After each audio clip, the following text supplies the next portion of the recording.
magtanong? Anong tanong? Hindi na ako magtatanong sa iyo kung galit ka. Asa, Sheriff? Pakita, Proteksyon na lang namo. Putang ina ninyo! Unggong! Barinig kita sa mukha eh! Truthfully, I wasn't feeling well. Kasi kinukulam nila ako. Andiyan na sila ha, umabot na sila sa kulam. Nagsama-sama na silang lahat.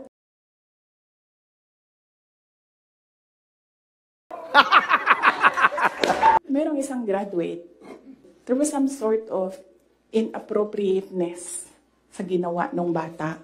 Mr. President, can I have your watch? Ano ka nasisira, ulo? Nasagot niya, why? Why will I give you my watch? Minilan mo ako ng relo. Pero wala ka naman oras sa akin. At that point, gusto ko tanggalin yung ulo niya ba? Tangina mo ka! Nagpipigil ako eh! Alcatisen. Gusto mo mamaya ng 45? Pero isang beses sinabihan ko talaga si Senator Amy. Sabi ko sa kanya, kung hindi kayo tumigil, huhukayin ko yung tatay ninyo. Itatapon ko siya sa West Philippine Sea. Wow naman! Wow! Wow! One of these days, pupunta ako dun, kukunin ko yung katawan ng tatay nyo, tapon ko yan dun sa West Philippine Sea. Putang ina ninyong lahat! Martin Romualdez, Lisa Marcos, Bongbong Marcos! May kinausap na ako na tao. Sinabi ko sa kanya, kapag pinatay ako, patayin mo si BBM, si Lisa Araneta, at si Martin Romualdez. No joke. No joke. Parang may naamoy ako hindi maganda. Madam Chair, my answer for every question will be, I will forgo the opportunity to defend the budget of the Office of the Vice President through a question and answer. And I will leave it to the House to decide on the budget submitted. So, magsasayang tayo ng oras dito, paulit-ulit yung sagot. Unggong! Barinig kita sa mukha eh!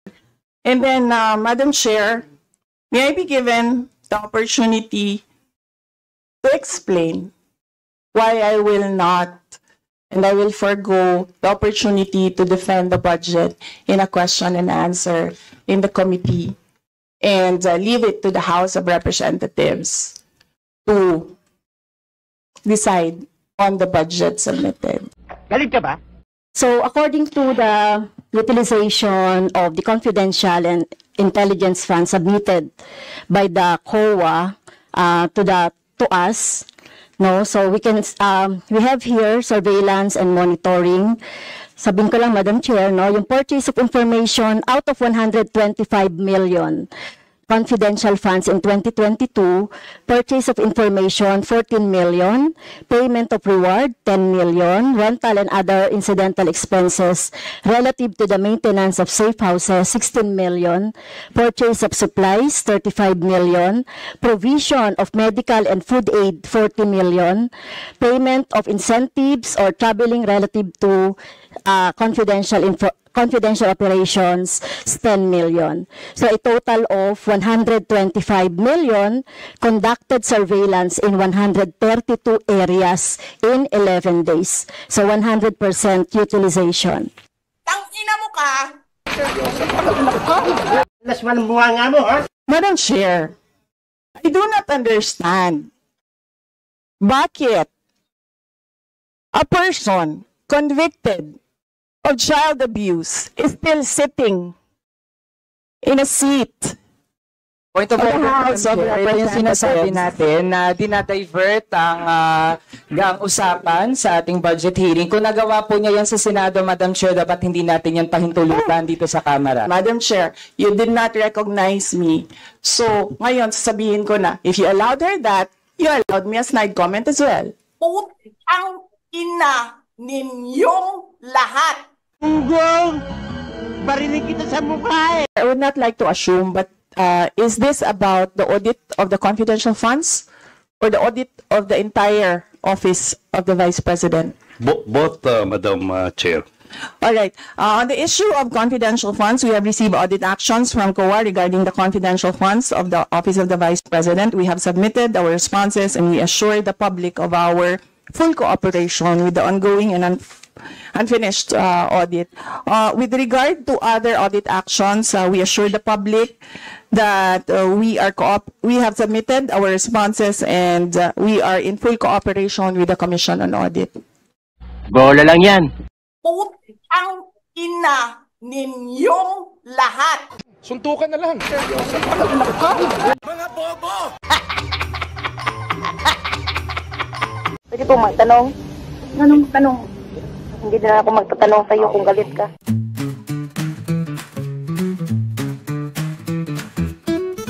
Yes, again, I repeat it. Fuck you. Sabi nila marami ng 3,000 na daw ang patay. Hindi na lang inisip ng mga ulol na to, putang ina nila, para maintindihan ng mga putang ina. Mga bobo! Putang ina. Mga tarantado, hindi kayo mga putang ina ninyo, kinig kayo mabuti. Sa totoo lang, hindi ako adik. Sabi ko sa kanila, putang ina ninyo, huwag mo kaming gawing aso. Gago ka ba? Putang ina mo, huwag mo akong lukuhin sa bayan ko, letse ka. Gunggong!